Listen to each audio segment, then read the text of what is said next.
Hello bachcho, let's read this question. So this question says, so the given assertion is, according to the law of conservation of mechanical energy, change in potential energy is equal to the opposite to the change in kinetic energy, and the given reason is mechanical energy is not a conserved quantity. Mechanical energy is not a conserved quantity. Okay. Option A is both A and R are true, and R is the correct explanation for the assertion. Okay. Both A and R क्या है? Assertion and reason. Both assertion and reason are true, but R is not the correct explanation for the assertion. C में बोला कि assertion is true but reason is false. D में given है assertion is false but reason is true. और E में given है both assertions and reasons are false. Okay, तो चलिए बच्चों, अब हम इस क्वेश्चन को स्टार्ट करते हैं। तो देखिए बच्चों, इस क्वेश्चन का की कॉन्सेप्ट आप क्या लिख सकते हैं? The key concept of this question is, हमें यहाँ पर कंजर्वेशन ऑफ एनर्जी बताना है। क्या बताना है यहाँ पर? एनर्जी कंजर्वेशन लिख सकते हैं। क्या लिख सकते हैं यहाँ पर? एनर्जी कंजर्वेशन लिख सकते हैं, या फिर हम मोर स्पेसिफिकली क्या बोल सकते हैं यहाँ पर? Mechanical energy conservation. क्या लिख सकते हैं आपका? Mechanical energy conservation. ओके, यानी कि यहाँ पर बाय द मोशन, मोशन के कारण जो आपका एनर्जी कंजर्व होती है उसे हम मैकेनिकल एनर्जी बोल सकते हैं। क्या बोलते हैं? Mechanical energy conservation. ओके, तो देखिए बच्चों, एनर्जी कंजर्वेशन बोलता क्या है?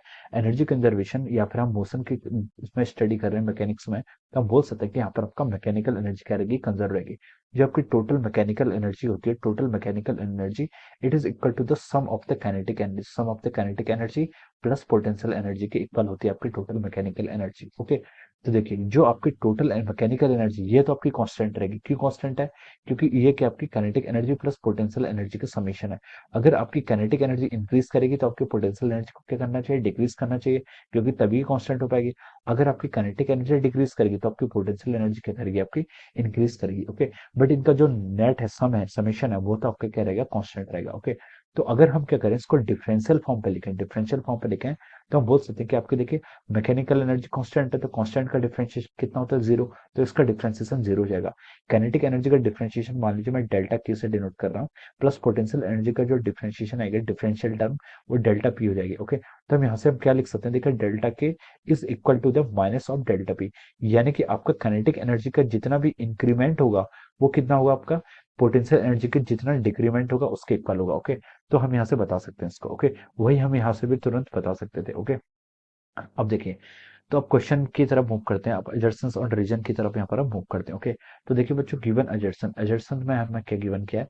एजर्शंस में हमें बोला है कि according to law of conservation of mechanical energy, change in potential energy is equal and opposite to the change in kinetic energy. Okay, देखिए delta K is equal to delta P, तो equal तो है, और minus sign are, इसका मतलब opposite भी है। Okay, तो हम बोल सकते हैं कि यहाँ का जो आपका एजर्शन है, assertion is the correct. Assertion तो आपका क्या है? बिल्कुल करेक्ट है। ओके, अब देखिए इसके करस्पॉन्डिंग यहाँ पर आपको जो रीजन है, रीजन में क्या गिवन है?